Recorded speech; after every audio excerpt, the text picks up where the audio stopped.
Okay, welcome to the series Stories from the Past, Unlearning the False Narratives. This is another video. This is chapter number 3 from the same book. The title of the chapter goes as General Review of Archaeological Explorations and Excavations. So, what happened was when the Brits, the colonizers, when they were over here, they had time to pursue all the other interests that they thought were important enough.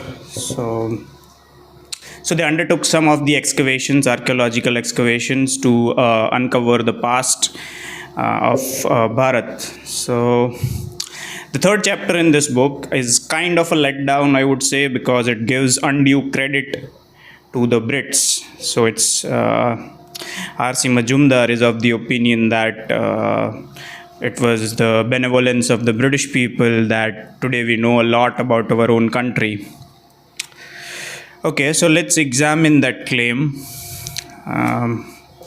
Undue amount of credit is given to the archaeological explorations done by the Asiatic Society of Bengal. It was set up in 1784. Okay, now I don't really think it was just the benevolence. There were some selfish interests underneath why they undertook the explorations, archaeological explorations. There can be multiple reasons. One of the reasons for taking such explorations was they wanted to know more about our culture and our religion, so they could manipulate us in a better way. So they could manipulate us in a way that would suit their dominance over the colony.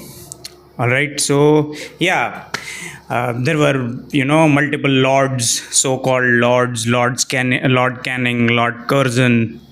I don't really think they were noble people, and I don't think even they deserved to be called lords.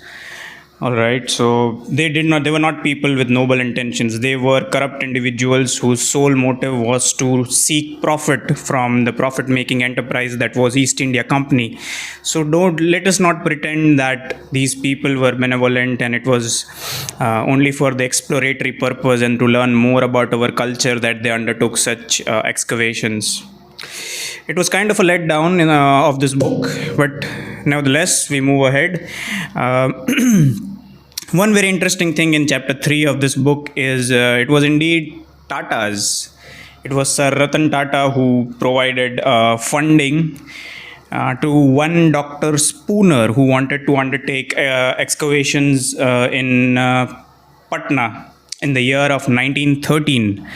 And let me remind you, Patna was the ancient capital of Magad. So in a way, it was the first capital that this country ever had. So in order for excavations to take place, funding is needed, and that funding was provided by Tatas. Yeah. So after the excavations at Nalanda, there were multiple stupas uncovered. Interestingly, there were temples inside a Buddhist monastery. Interesting. You have people out there who will say that no, Buddhism is somewhat different from what was practiced in the Vedic times. But why were temples inside, Nalanda? What? All right. Another thing that this book mentions in the third chapter is there was an individual called R.D. Banerjee. He undertook excavations in 1922-23. And he was the one. He made a very important discovery at Mohenjo-daro.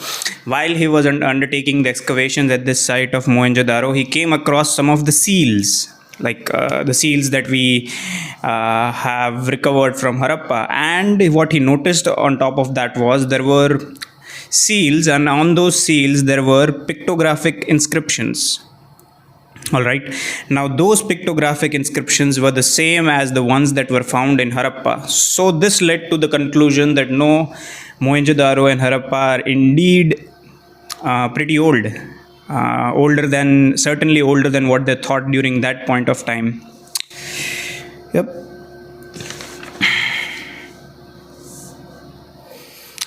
Next important aspect that this chapter number 3 focuses on is pottery. Now, if you travel across this land of Bharat, you will see that pottery takes on different forms depending on the state you are in. So the art of pottery is very well diversified all across this land. You'll see that the pottery practiced in Gujarat is very different from pottery that is practiced in West Bengal or Odisha, and even in the southern states. But there is one very big problem with this is there is just like coins, even there is no proper documentation of the styles of pottery that is undertaken all across this country. All right, and one very interesting thing that I discovered in this chapter 3 was, let me tell you this: World War II, in a way, helped in the excavation of some of the prehistoric artifacts that we have today. And when I say we have, I mean it's the Brits who have taken it to their lands and they display it in their museums. Okay, so during World War II, there was this Ancient Monument Preservation Act. It was passed in the central legislature by the British East India Company, and it gave them special powers to set up military posts. So you might have seen this in many of the movies that we have, is that army people, when they are setting up a military outpost, they usually excavate some of the land over there, and they set up tents in a safe place. They make some bunkers. So in World War II, there is this place in Bangladesh that is Comilla.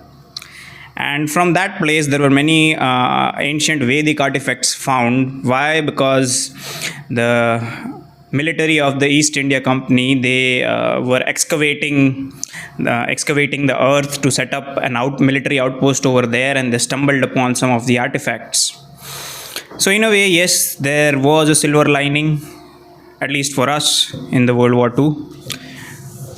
And not to deny the fact that there were